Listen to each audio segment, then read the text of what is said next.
ನಮಸ್ಕಾರ, ನನ್ನ ಚಾನಲ್ ವೀಕ್ಷಕರಿಗೆ ಸ್ವಾಗತ. ನಾನು ಈ ದಿನ ಮೂಲಂಗಿ ಕೋಸಂಬರಿ ಹೇಗೆ ಮಾಡೋದು ಅಂತ ತೋರಿಸ್ಕೊಡ್ತೀನಿ. 2 ಮೂಲಂಗಿ ತಗೊಂಡಿದ್ದೀನಿ, 1 ಈರುಳ್ಳಿ ಇದೆ, 1 ಲಿಂಬೆಹಣ್ಣು ತಗೊಂಡಿದ್ದೀನಿ, 2 ಸ್ಪೂನ್ ಕಾಯಿ ಹೂವಿದೆ, 4 ಸ್ಪೂನು ಹೆಸರು ಕಾಳು ಮೊಳಕೆ ಬರಿಸಿದ್ದು ಇಟ್ಕೊಂಡಿದ್ದೀನಿ, ಕೊತ್ತಂಬರಿ ಸೊಪ್ಪಿದೆ. ಈಗ ಕೋಸಂಬರಿ ಮಾಡೋಣ ಬನ್ನಿ. ಮೂಲಂಗಿ ಸಿಪ್ಪೆ ತೆಗೆದು ತುರಿದಿಟ್ಕೊಂಡಿದ್ದೀನಿ. ಈಗ ಈರುಳ್ಳಿ ಸಣ್ಣ ಹೆಚ್ಚು ಹಾಕ್ತೀನಿ, ಹೆಸರು ಕಾಳು ಹಾಕ್ತೀನಿ, ರುಚಿಗಾಗಷ್ಟು ಉಪ್ಪು ಹಾಕ್ತೀನಿ, ಖಾರಕ್ಕೆ 1/4 ಚಮಚ ಆಗಷ್ಟು ಜೀರಿಗೆ ಮೆಣಸಿನ್ಕಾಯಿ ಪೌಡ್ರ್ ಹಾಕ್ತೀನಿ, ಹುಳಿಗೆ ಅರ್ಧ ಕಡಿಯಷ್ಟು ಲಿಂಬೆ ರಸ ಹಾಕ್ತೀನಿ, ರುಚಿಗೆ ಚಿಟಿಗೆ ಹಿಂಗೆ ಹಾಕ್ತೀನಿ, ಕಾಯಿ ಹೂವು ಹಾಕ್ತೀನಿ, ಪರಿಮಳಕ್ಕೆ ಕೊತ್ತಂಬರಿ ಸೊಪ್ಪು ಉದುರಿಸ್ತೀನಿ.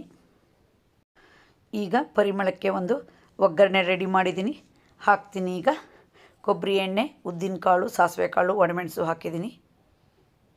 ನೋಡಿ, ಒಗ್ಗರಣೆ ಎಷ್ಟು ಕೆಂಪಾಗಬೇಕು, ಆಗಲೇ ಪರಿಮಳ ಬರೋದು. ಈಗ ಕೋಸಂಬರಿನ ಚೆನ್ನಾಗಿ ಮಿಕ್ಸ್ ಮಾಡೋಣ. ನಂತರ ಒಂದು ಬಟ್ಲಿಗೆ ಹಾಕೋಣ. ಮೂಲಂಗಿ ಆರೋಗ್ಯಕ್ಕೆ ತುಂಬ ಒಳ್ಳೆಯದು. ನೋಡಿ ಎಷ್ಟು ಬೇಗ ದಿಢೀರಂತ ಕೋಸಂಬರಿನ ರೆಡಿ ಮಾಡಿಬಿಡ್ಬೋದು. ತರಕಾರಿ ಹಾಕಿ ಕೋಸಂಬರಿ ಮಾಡಿದರೆ ಅದು ಆರೋಗ್ಯಕ್ಕೆ ತುಂಬ ಒಳ್ಳೆಯದು. ಮೂಲಂಗಿ ಇಷ್ಟಪಡದೇ ಇದ್ದವರಿಗೆ ಈ ಥರ ಕೋಸಂಬರಿ ಮಾಡಿಕೊಡಿ. ಅದು ಈರುಳ್ಳಿ ಹಾಕೋದ್ರಿಂದ ಮೂಲಂಗಿಯ ಸ್ಮೆಲ್ಲೇ ಗೊತ್ತಾಗೋದಿಲ್ಲ.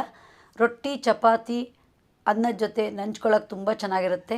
ಈ ಕೋಸಂಬರಿ ಮೇಲೆ ಗಟ್ಟಿಯಾದ 1 ಚಮಚ ಮೊಸರು ಹಾಕಿದರೆ ಮೊಸರು ಜೊತೆ ನಂಚ್ಕೊಂಡು ತಿನ್ಬೋದು. ಅದು ಸಹಿತ ತುಂಬ ಟೇಸ್ಟು. ನೋಡಿದ್ರಲ್ಲ, ಈ ವಿಡಿಯೋ ನಿಮ್ಗೆ ಇಷ್ಟ ಆದರೆ ಲೈಕ್ ಮಾಡಿ, ಶೇರ್ ಮಾಡಿ, ಸಬ್ಸ್ಕ್ರೈಬ್ ಮಾಡಿ. ಧನ್ಯವಾದಗಳು.